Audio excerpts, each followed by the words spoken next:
Oke, kali ini kita akan menyelami kisah modern Argentina. Coba deh bayangin, sebuah negara yang berhasil lepas dari kediktatoran yang kejam, malah terjerumus ke dalam krisis ekonomi paling parah dalam sejarahnya. Ini adalah sebuah kisah tentang harapan yang tinggi, kejatuhan yang dalam, dan pencarian jati diri yang sepertinya nggak ada habisnya. Nah, ini dia pertanyaan utamanya. Gimana ceritanya harapan sebesar itu bisa berujung pada kehancuran? Paradoks ini bukan cuma bikin bingung, tapi ini juga kunci buat ngerti jiwa Argentina modern. Yuk kita mulai dari awal. Perjalanan kita mulai di tahun 1983. Jadi setelah kekalahan yang memalukan di Perang Falklands, junta militer yang udah neror negara bertahun-tahun akhirnya tumbang.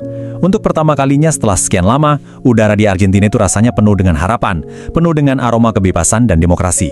Seperti yang bisa kita bayangin ya, euforianya itu terasa di mana-mana. Tapi, di balik semua perayaan itu, ada kenyataan pahit yang udah nunggu.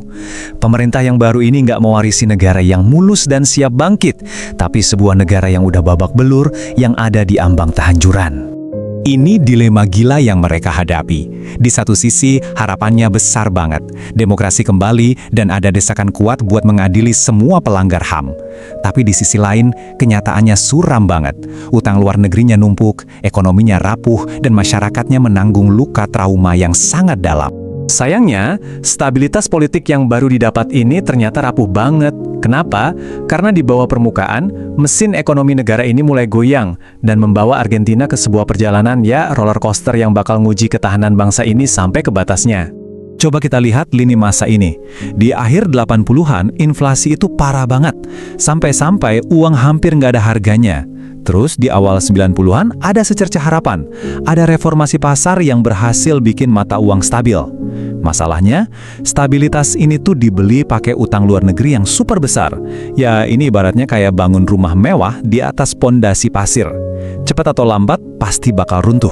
Dan benar saja, bencana itu datang. Kita sekarang sampai di puncak dari cerita ini. Keruntuhan total ekonomi Argentina di tahun 2001. 2001.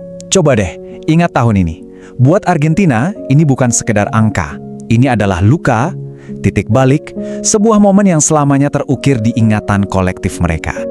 Dampaknya buat warga biasa itu, bener-bener nggak kebayang. Coba bayangin, semua tabungan seumur hidup Anda yang dikumpulin susah payah, tiba-tiba dibekukan sama pemerintah. Nggak bisa diambil. Jutaan orang kehilangan kerjaan dalam semalam.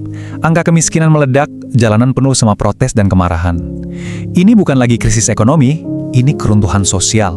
Kutipan ini, kepercayaan pada negara runtuh merangkum semuanya. Ketika negara yang harusnya jadi pelindung, malah seakan-akan merampas tabungan rakyatnya sendiri, fondasi kepercayaan itu hancur.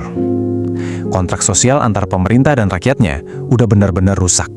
Nah, dari puing-puing krisis inilah Argentina dipaksa buat ngaca, buat introspeksi besar-besaran. Muncul satu pertanyaan mendasar yang bergema di seluruh negeri. Sebenarnya kita ini siapa? Dan jalan mana yang harus kita ambil ke depannya?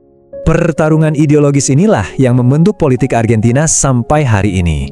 Di satu kubu, ada yang mendorong solusi pasar bebas, privatisasi, buka pintu buat investasi asing. Di kubu lain, ada suara yang nuntut negara harus turun tangan lebih kuat buat melindungi rakyatnya dan mengurangi ketidaksetaraan. Tapi ini bukan cuma soal ekonomi loh. Perdebatan ini adalah cerminan dari sejarah panjang Argentina yang penuh dengan otoritarianisme dan ketidakadilan. Intinya, ini adalah pencarian jiwa bangsa itu sendiri. Tapi penting banget buat kita ingat, Argentina itu lebih dari sekedar cerita krisis ekonominya. Di tengah semua kekacauan ini, ada sesuatu yang tetap kokoh dan tak tergoyahkan, yaitu identitas budayanya yang kaya dan semangat rakyatnya yang luar biasa. Nah, ini bagian yang paling keren. Walaupun terus-terusan dihantam badai ekonomi, masyarakat sipilnya itu tetap hidup dan kritis. Kebebasan berekspresi itu jadi pegangan. Dan tentu saja, budayanya, gairah tanggonya, sastra kelas dunianya, dan kecintaan fanatiknya pada sepak bola, itulah detak jantung yang menjaga bangsa ini tetap hidup. Ini bukti ketangguhan yang luar biasa.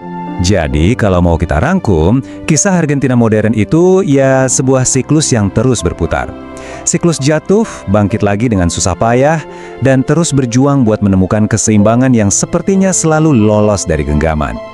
Dan ini membawa kita ke pertanyaan terakhir. Setelah semua penderitaan dan pembelajaran ini, apakah Argentina akhirnya bisa memutus siklus ini? Mampukah mereka memakai pelajaran pahit dari masa lalu untuk membangun masa depan yang lebih stabil? Nah, itulah pertanyaan besar yang jawabannya masih terus dicari, bukan cuma oleh Argentina, tapi juga oleh kita semua yang menyaksikannya.